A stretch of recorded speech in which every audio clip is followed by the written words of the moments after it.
Okay, great. Thanks. Welcome everybody to our session today. We're excited to focus on navigating AI and assessments. We know that's a big topic as we look at the new academic year coming up. This being our second full cycle of Gen AI being in our students' reality. So how can we prepare? How can we continue to move forward and do things in a way where we feel more comfortable, more controlled for AI use and working with our students to use it accordingly. So this is one of those sessions where, in coming to preparing this over the last couple of weeks and looking forward to this session, I thought, okay, there's a lot of good information I've been following. I have a lot of information I feel like I can organize and share, but I just didn't feel like that was enough, because we really strive to make sure that our sessions are not just about information, but really about engaging, having a dialogue, and ideally having a lot of resources to share. And so after about a week or two of working with Heather on this session, who I'll introduce in a moment, we came up with some great resources and examples to share with you. And we've got those published, and you'll have access to those through this session. At the end, we'll give you the link to that. And then, as always, we'll send the recording and all of the resources bundled to everybody attending here today, but also to all of the registrants.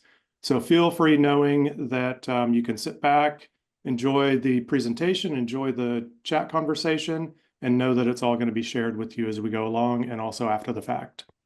All right, so I think that about covers as far as the framing of today's session. Just a reminder, this is one of many that we've been doing in a series for the last year and a half or so.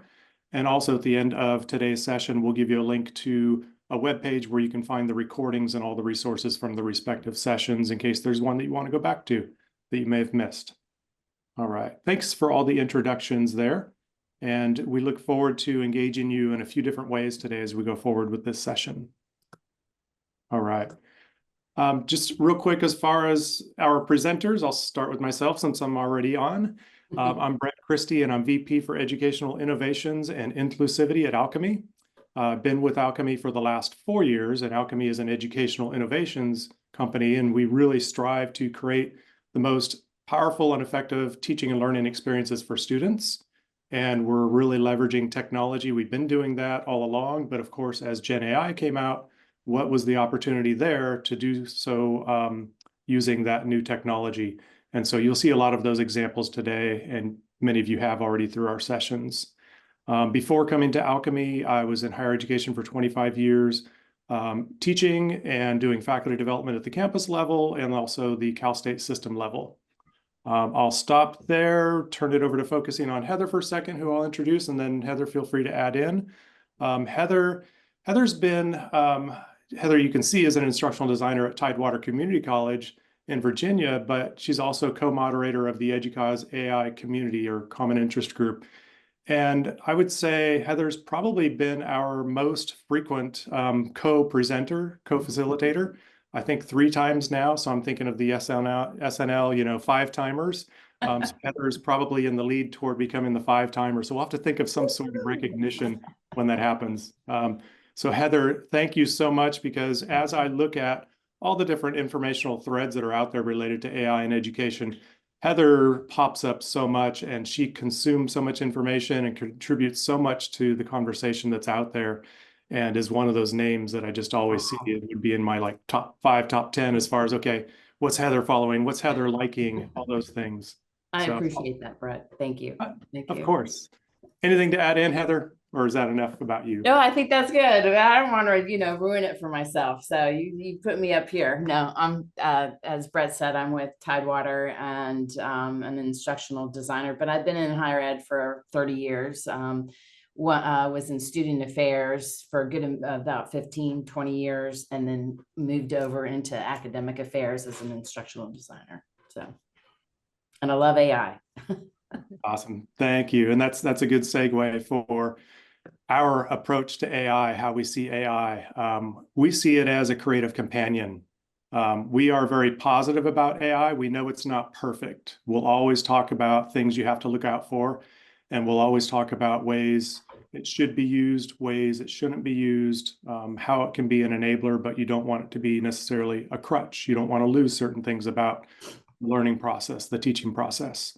So we see it as a creative companion. We see it where you, as the expert in your domain, are able to have it help you work through your tasks and help you to brainstorm and create and draft and do all of those things. But ultimately, you're accountable for the ethical and equitable use of it and what you put forward after those experiences in using AI.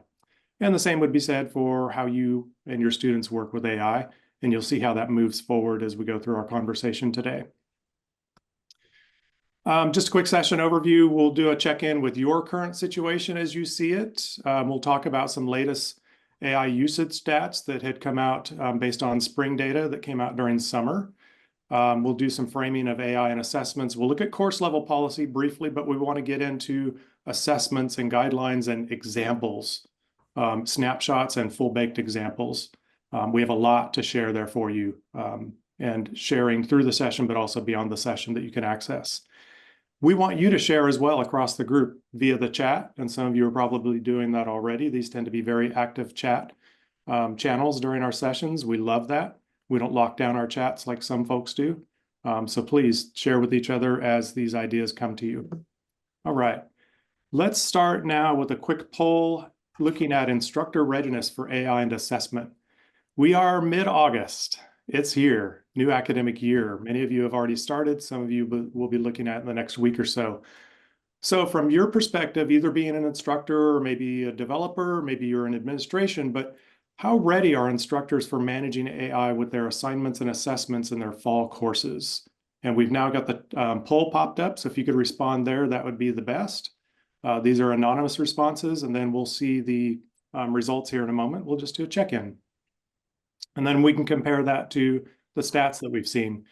This might be a little bit of a skewed group because you've opted to attend a webinar related to AI on your own time. Okay, we'll pause and see number of responses. And this is a pretty quick poll, so I think we'll go a few more seconds here and then we'll post out.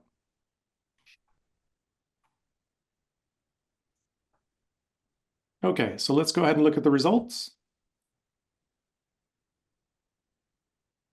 Yeah, and I see Molly says she's answering based on the faculty that she supports. And that's what we're looking for, is your sense of how ready instructors are.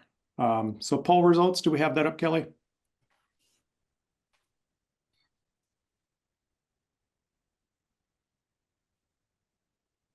Not showing on my screen.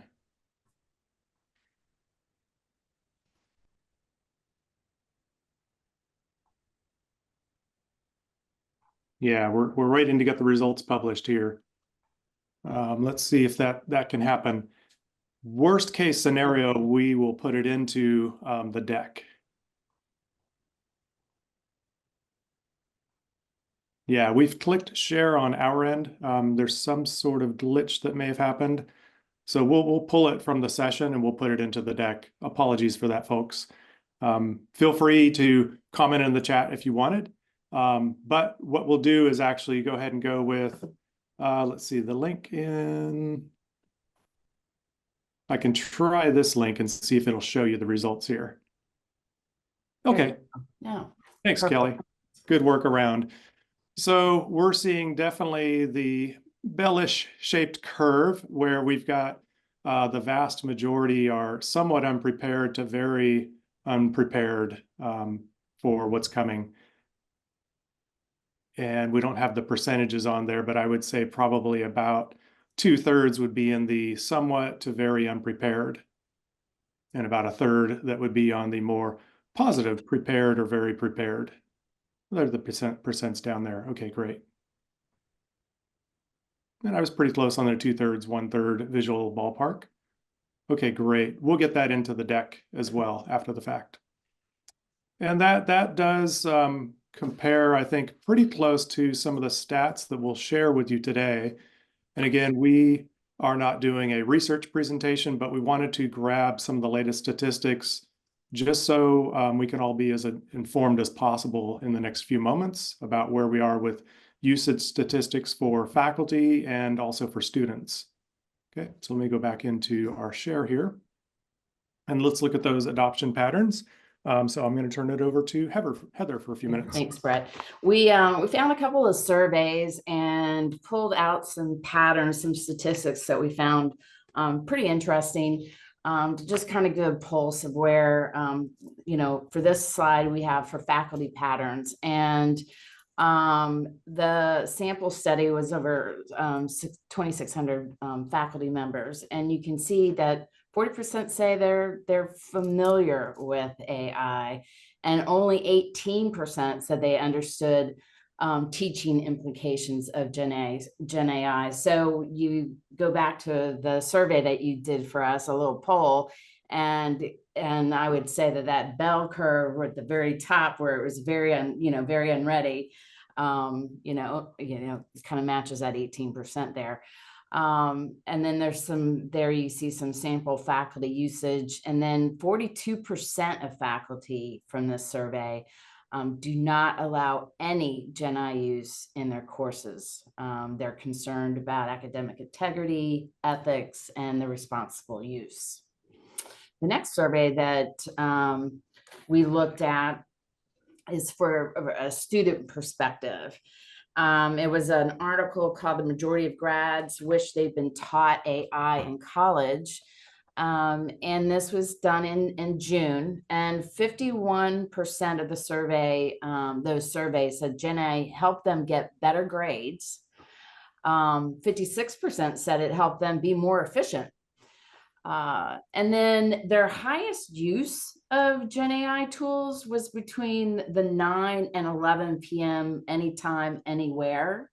So that, obviously their faculty member was not available. This was the time that if they were working on their projects or assignments, that they were actually utilizing a tool. And nearly 60% of those who were surveyed said they were really interested in trying new Gen AI tools. The next slide, thank you. Oh, okay, sorry. I did the wrong survey for that. The one I was just talking about was Pearson. Pearson had done that survey from the student population. The one now is the majority of grads. 70% believe that basic Gen AI training should be integrated into their courses, and that they felt like 55% said their degree programs did not prepare them for their workplace, And then if you take a look at the employers, they're saying, we do believe that graduates should have a foundational knowledge of Gen AI, excuse me, and that they were 58% were more inclined to interview and hire those who actually had AI experience. I just wanted to contrast that with the 42% on the prior slide that still lock it down to no AI, when we're seeing that students see the value, wish they had more of it coming out as recent grads, and then of course employers knowing that it's a skill that they want. So we have kind of that complex picture to solve. Yeah. Great. What we want to do is get a little bit of we've got some of your sense in the chat. Appreciate that very much, the dialogue that's happening there. Let's jump to a Padlet just to be able to do a more of an ongoing capture and look at that. So we've got the link in the chat for you, and I'm going to jump there for our common screen. And on your screen, you can go ahead and go into the Padlet and just focus on column 1 right now. We'll get to the second and third columns in just a while. But what are your biggest concerns with AI and assignments? What's on your mind in thinking about this related to your courses in particular, your types of assignments?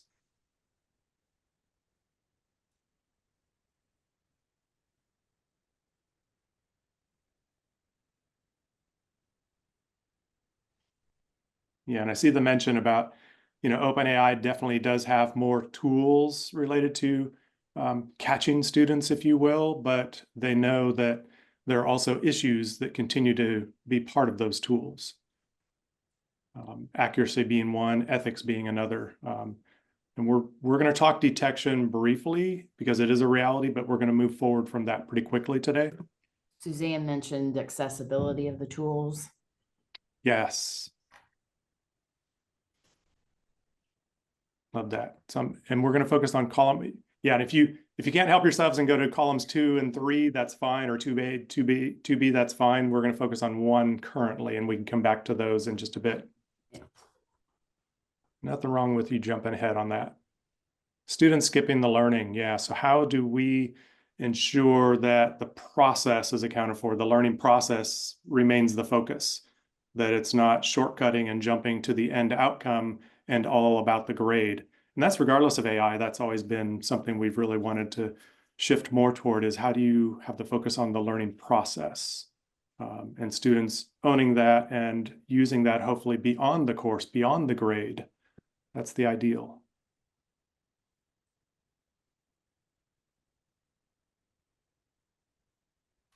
Creativity and original responses. Yeah, there are ways where, AI can be used to enable creativity. It can get you started. It can get you past that blank page syndrome and help you to start drafting out things and helping you. You can go through a series of questions with Gen AI where it's going to get to know and understand what you're trying to do rather than you just putting in a prompt and trying to get an answer. So it can be more about constructive dialogue. Okay, and we'll look at a few more of these. As CTL director, getting faculty to integrate it in smart ways to advance learning. Hopefully you're going to see some of those ways today and what we've developed for you. We have many, many examples, and we'll share a cross-section of those today to give you a sense, and then you'll have access to 15 full-blown examples that we're providing. How to revise learning objectives. Absolutely. So if you're doing more about AI being able to be involved in the learning process, then how does that become an element in the objectives? You'll see that in our assignments for the assignment objectives, and you can think about how those would roll up to your course objectives.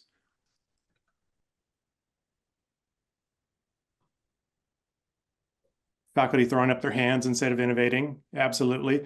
There's a learning curve for sure, and we know that burnout is a big factor, and workload is a big factor on faculty's minds and their realities. So yes, there are some people that are just throwing up their hands. Maybe they could be doing more, but we also have to understand and realize and be empathetic as much as possible about all that faculty face in their workloads, and the support that they may not be getting in some cases, the guidance, the AI literacy, development, and appreciation. Okay, we've got a good section. Of course, plagiarism, cheating detection, those types of things will always come up, but we'll look at examples today to hopefully more constructively approach that. All right. So embracing AI responsibly in education. Let's come off of that column that you just looked at in Padlet, and let's have a little bit more of a conversation. So some guidelines for reframing AI in education. So try and move beyond AI prohibition. It's, as you saw in the data, it's something that students see as a skill that they need to have, they want to have, and they need to have, and employers want them to have it. The reality is moving that way. AI is not going away, so it's something we want to prepare them to be able to do. It's just a matter of figuring out how to do it appropriately and how to account for some of the things that we don't want to see, like just mass plagiarism and cheating. How to get students to document and reflect on AI usage. That's a big part of what we're going to be demonstrating in our examples today. Promoting critical thinking and personal insights. So again, about process and how students can still own that, even though they might be working with AI. Workplace we've talked about, and then trying to remove this adversarial student-instructor dynamic when it becomes maybe too focused on cheating is going to happen because there's AI. We know that the technologies for detection are inaccurate. There's a higher false positive rates for certain populations, so it's also biased. Detection can be greatly overcome with free tools like Humanize AI. I think there's another one, is it Detection AI? I forget the other, detection.ai. But Humanize AI is the one that I'm most familiar with, where it's going to take the AI text output that a student's received and then be able to process it more and remove any detection elements. So it's, again, it becomes a constant battle if that's the approach that we take. It undermines the trust and collaboration we hope to have with our students, and it's going to suppress the benefits we know are there of responsible use. Okay, so that's all we're going to talk about as far as focusing on detection. And let's talk more about now policy. That detection elements will go forward with what we're presenting today, but we want to move on to something more constructive. So let's talk about course policy. So we've been looking at these course policies for a couple of years now that people had to very quickly create. Many waited for their campus, rightly so, their campus to come up with a policy and then be able to build something underneath that.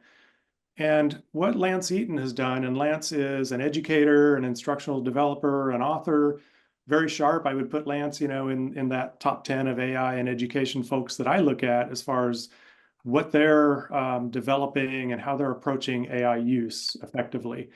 And so Lance, back in January 2023, I believe it was, created this spreadsheet and started having people contribute to it, their course AI policies. And as of about a month ago, as we started talking about this session, I think it was 140 or so. And I imagine going into a new academic year, there are many more than that. But what I did was I took that spreadsheet and did some analysis that I'll talk about in a minute. If you wanted more, the information is in the spreadsheet as far as the policies, and you can do a sort column by discipline. There's over 50 disciplines examples there, and you'll see all sorts of policy types. You'll see brief statements to multi-page statements, and I'll talk about my view on that in a moment as well. He also has a very recent Substack article in looking at the policies and his analysis, and it links back to that spreadsheet as well. So you'll have access to that going forward, but what I want to do is kind of give you our snapshot on the policies that have been posted and how we go from there.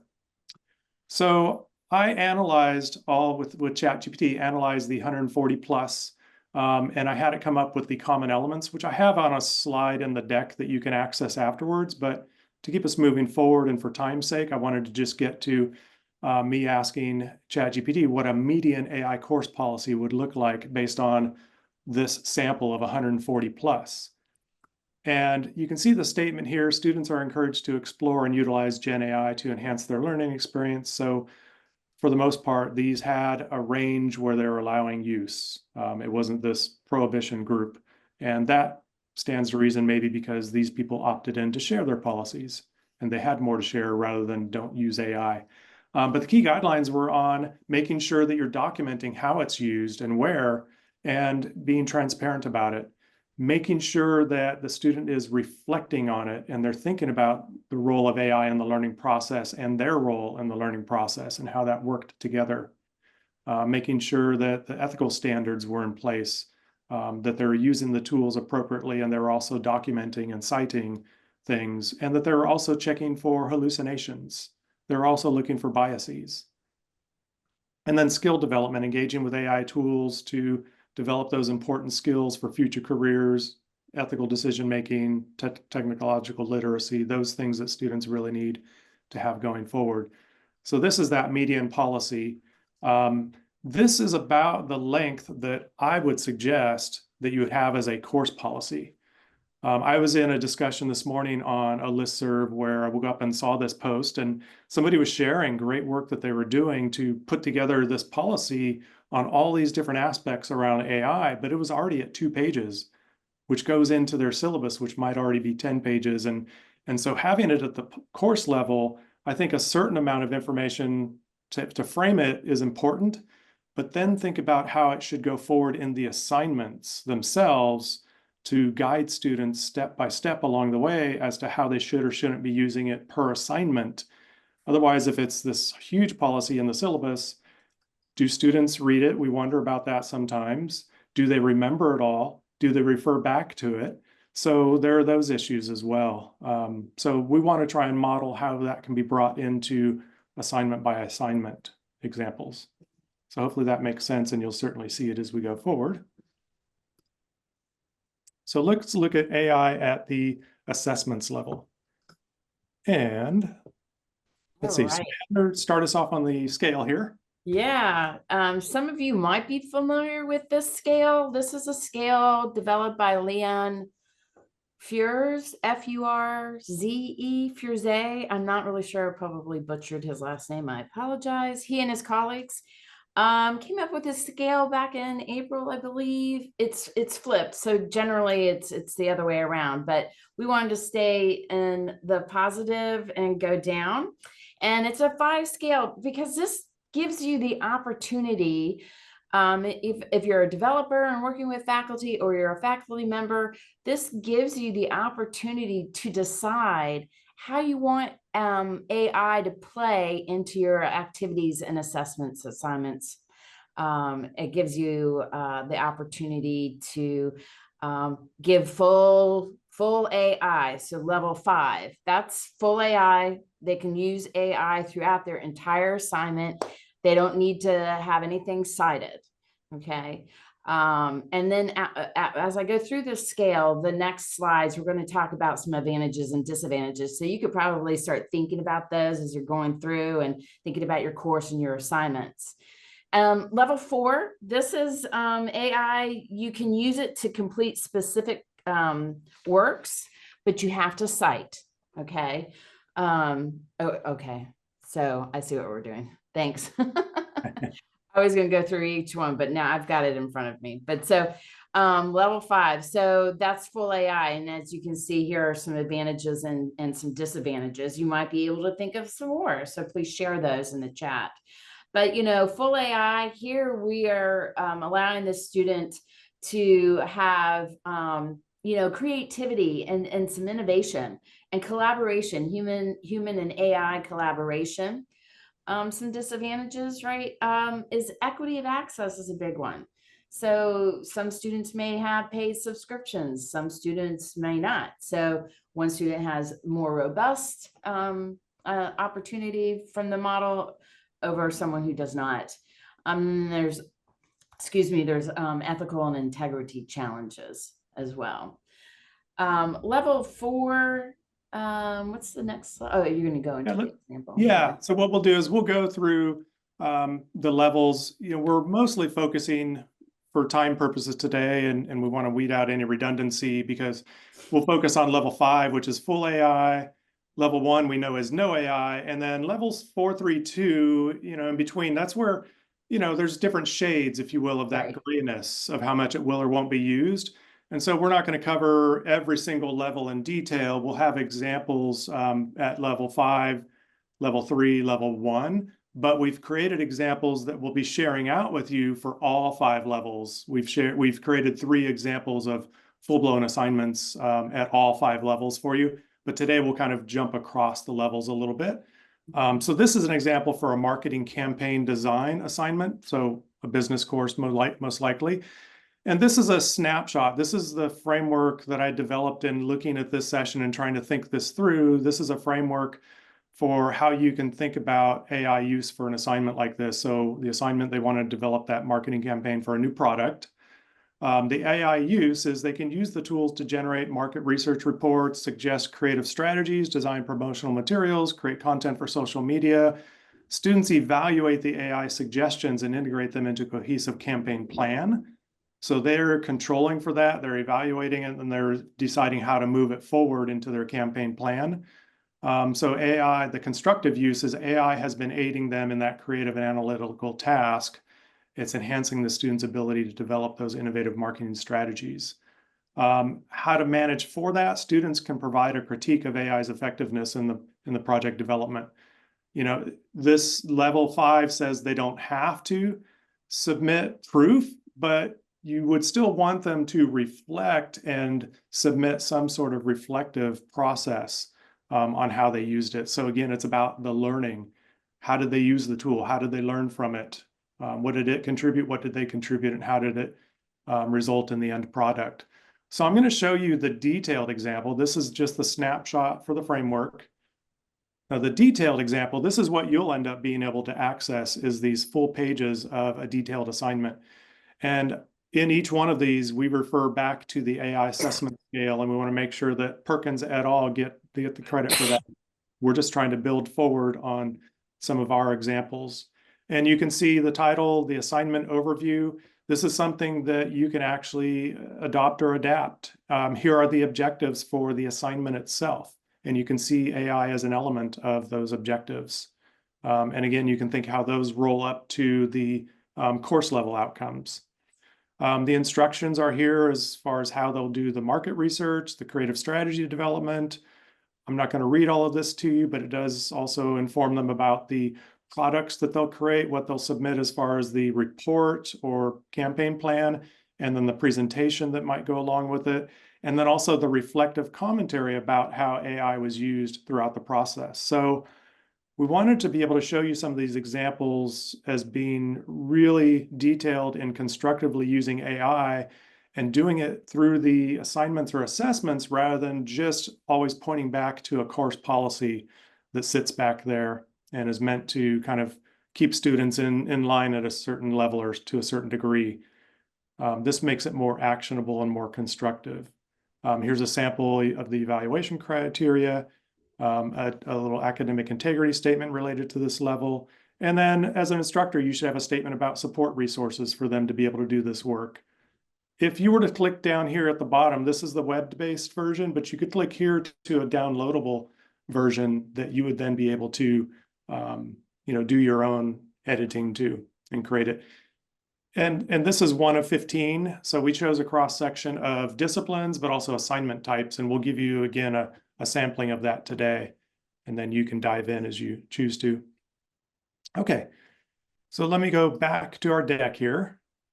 And again, we're going to kind of put levels 4, 3, 2 together into that gray zone, but you can approach them specifically as you choose. Okay, so Heather, levels 4, 3, and 2, or 2, 3, and 4. Give you wiggle room for your assignments and how much you want to which degree you want AI to be a part of. Level 2 is more just for brainstorming. Level 3 is more for clarity and the quality of the output. And then level 4 is just to complete certain tasks. So there are some advantages and disadvantages. Here, some advantages is transparency. Faculty and students freely share how the AI is used in these different levels. And they're getting exposure to the AI tools. Now, some disadvantages, again, we have our integrity concerns. Maybe they become over-reliant on the use of AI. And maybe there's a little bit of loss of a personal touch or originality in these type of assignments. Right. And I think somebody asked if we're going to have different examples for all different levels. And yes, we have examples for all different levels. Yeah, and when we wrap up, you'll get access to the entire collection. Yeah, we're giving you previews in context, and then we'll give you the full collection. Yeah. Right.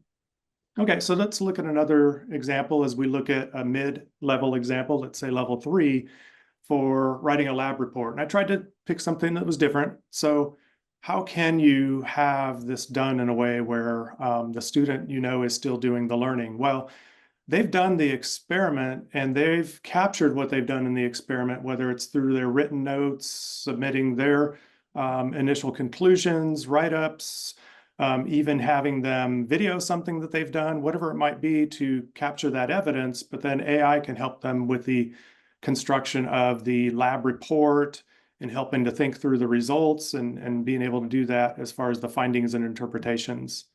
And again, you can decide what level you want to stage that AI in, but this can be something very useful for students to do the work, draft the report, work with AI to do the final submission. So let's look at a detailed example related to this.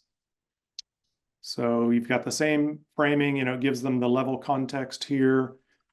And then the assignment, you put in due date. Here's the assignment overview, the objectives related to the assignment and the AI tool usage. And then here it's giving the students the instructions. And again, this is an example. You could reshape this based on your template for lab reports, let's say, your requirements. And then here are evaluation criteria, and you can see that AI has an element in some of these as well. and then the same information down at the bottom as far as support and academic integrity. So that's another example. And again, there's the downloadable printable link for you there.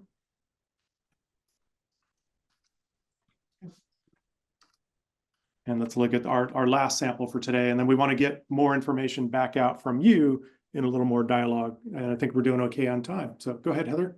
Okay, great. Yes, so level 1 is where, what was the study say? 42% absolutely no AI. So this is where your students are just, it's going to be their own knowledge, their skills and understanding, their critical thinking, ownership, self-efficacy, and to foster a sense of autonomy. But there are some disadvantages, right? So they're not being exposed to these Gen AI tools that perhaps their counterparts and their peers in other courses are being allowed to use these tools. So there's a sort of an unfair advantage. And then for these not using AI, there's a disadvantage of they're more reliant on AI detectors, as we mentioned earlier. And so, you know, faculty may encounter difficulties maintaining student engagement. And then they also faculty miss out on their own development and their own learning development opportunities and the different tools that are out there and how to utilize these tools effectively and efficiently. Because if they're not using the tools, they certainly aren't going to allow their students to use the tools because they're not comfortable with them. So that's definitely a disadvantage to the students. Yeah.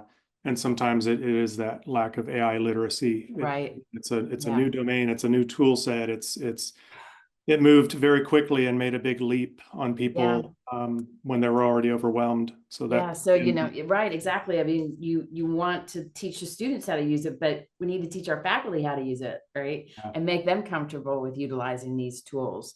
Because if they're not comfortable to utilizing these tools, and then like I mentioned, they're not going to utilize them in their classes. Yeah. And one other thing to add to the conversation we haven't addressed yet in this session is, you know, more and more there will be AI presence within the learning management system so that there can be more of knowing how students are using it. There can be more of knowing that personal information is not going outward, and also that the LLM, the information that students are accessing, is what you want, that it's more valid and credible. So that will advance as well, and that will help with the process, hopefully, and also the academic integrity issues. But that's going to take a while. Okay. So let's jump into an example here. And I picked proof of a theorem for this one. But again, I do have 3 across this level. This is looking at them developing and presenting a proof for a given mathematical theorem. No AI use is permitted. Students need to demonstrate their own problem-solving skills. So different ways that you can do that, depending on whether it's an in-person course, hybrid, or synchronous online or asynchronous online, is how might you have students demonstrate their problem-solving skills? How are they documenting that in their own way, so you know that it's their work? Whether it's recording it, handing in handwritten, theorem proofs and things like that.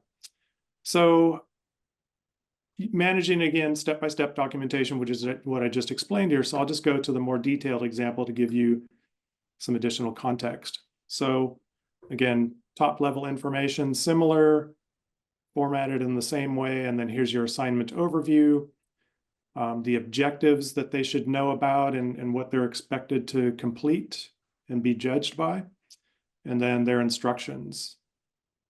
So read and understand the theorem you need to prove, ensure you understand the key concepts.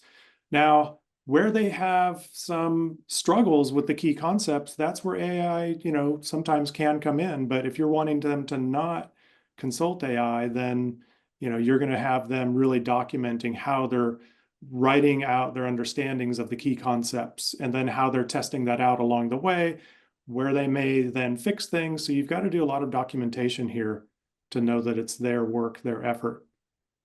And I know that there was comment in the chat about doing these additional things with AI factored in is a new workload for faculty and students. Yeah, this is an adjustment. This involves work. Yes. What is always a good way to focus on is just being incremental. Do what you can, do what's within reason as you move forward. You're not going to entirely want to flip your courses overnight to try and do all these things. We're just trying to show you examples, and you might pick a few of these related to your course and be able to start making those changes, and then find out what works well and adjust. Talk to your students about it along the way as well, and they'll give you feedback for sure. Okay, so I will go back to our deck here. So you get a sense of the types of examples, what we're doing with the scale, what we're doing with sort of this template here, and then building that out into the assignment examples going forward. And we'll have more of these. This was something that was developed just for this session and was happening going into the night and into this morning. But we're excited that we're able to get it all prepared for you. So let's get more of your information related to what's happening with AI in your courses. What ideas or opportunities in that middle column, what ideas or opportunities you see for AI in assignments?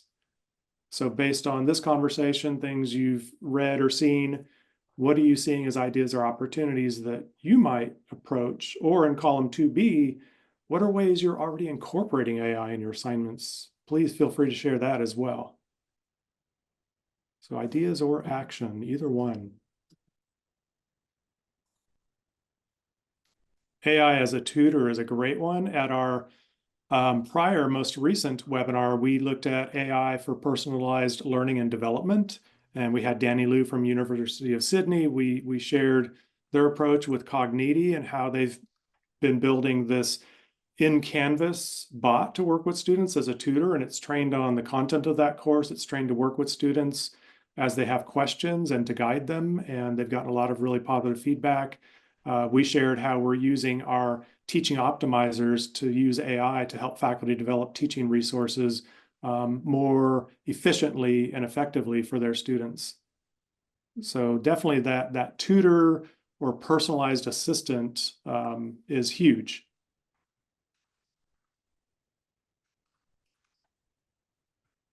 So critique of outputs or critique of student work, they can get feedback.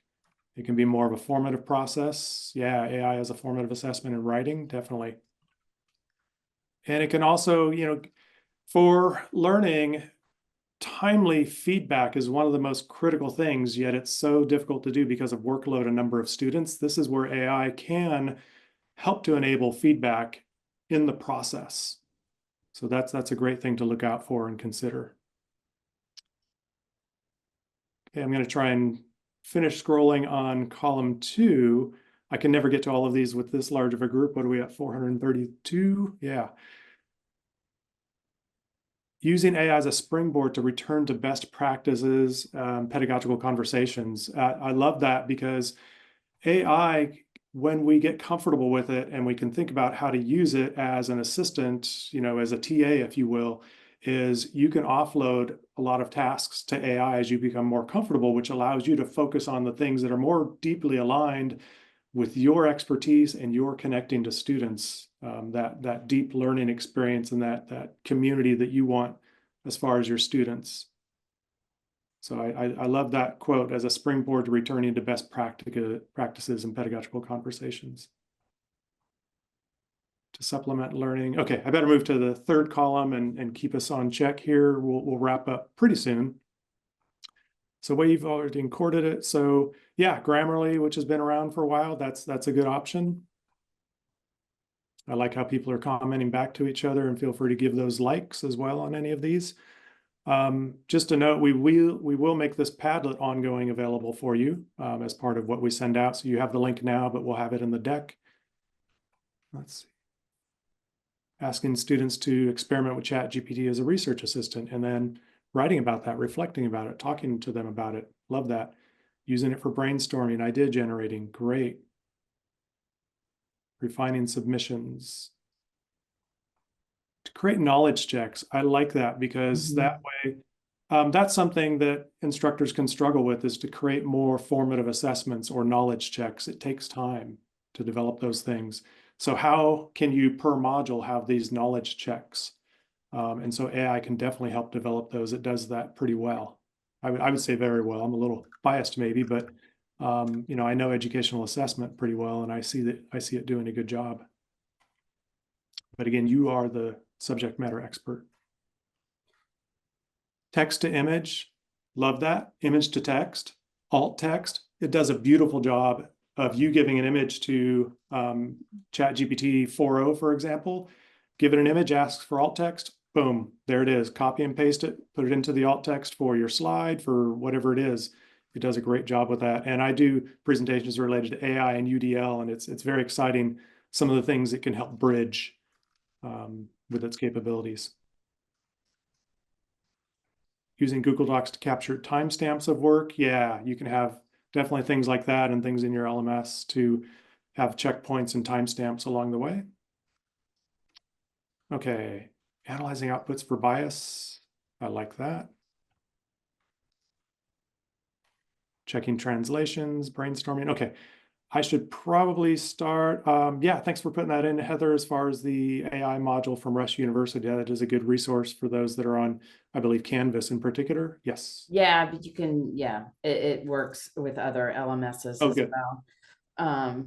Yeah, because somebody asked me, because I mentioned we at Tidewater, we have a student AI literacy module in our all of our Canvas course shells for the fall semester. And we base that off of Rush University's open source AI literacy module that they have. And we have an AI ad hoc committee here at our college, and everybody gave feedback.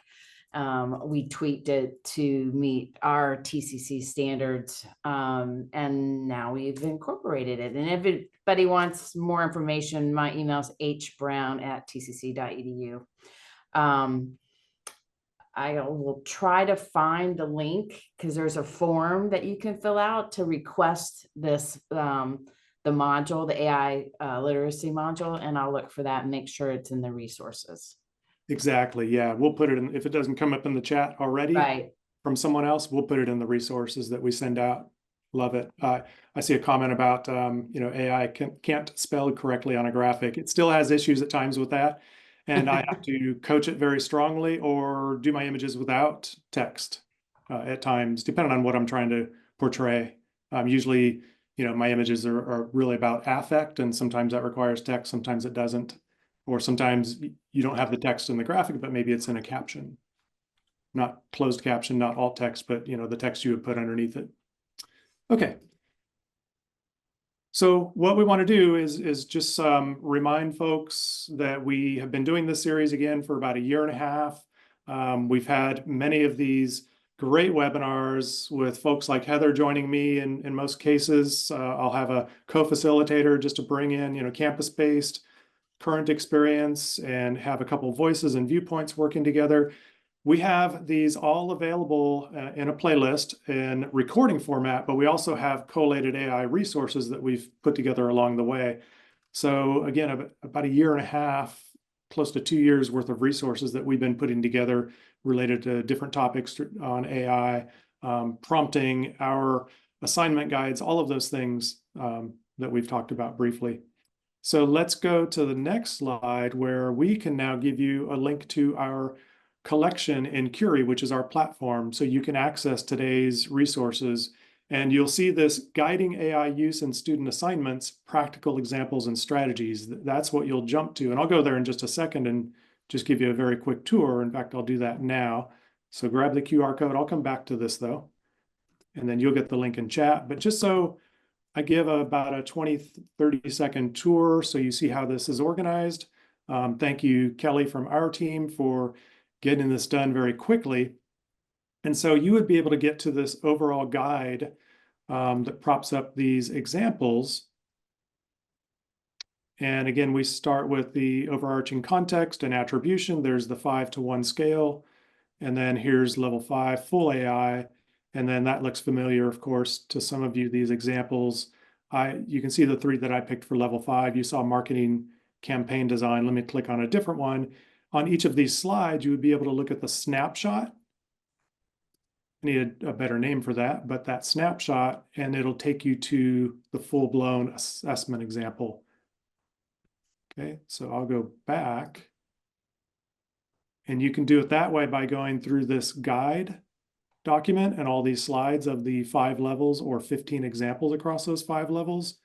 You can also, if you wanted to, scroll down and just look for the level you're most interested in. We've got it broken up by levels 5, 4, 3, 2, 1, and then also by individual examples. So approach it different ways, drill down how is best for you, and hopefully you find those resources useful. I'd be curious to know your initial thoughts. I'm seeing some hearts and thumbs and claps streaming. That's always good to see. Again, like I said, I was looking forward to the presentation, but felt like, what can we really share? And I feel like we came up with some good examples. So yeah, we've got a few minutes, and what I'll do is everybody's got the link now, and the QR by now is just pop And this up. somebody posted, someone posted the AI literacy form from Rush University in the chat, just an FYI. Perfect. So, yeah. That's there for you all. And that's, again, why we love keeping this chat on rather than locking it down, because there is so much collective knowledge here that you have to share from your perspectives, your roles, and your experiences, that it's great to have all of that. Okay, I'm going to try and get caught up on chat. I want to, first of all, thank Heather for joining me again today and doing such a great job and Thank you. working with me coming into this and bringing all your fun. expertise to share. I'll just park here in case anybody else needs it. Okay. Well, again, thank you, everybody, and we'll formally end the session here. And we hope to see you at our next session, which we'll be announcing soon for September. We've got a couple things planned, but we know that people are focused on getting launched with their new term. And so we're going to give people time and space, and then we'll see you again before too long.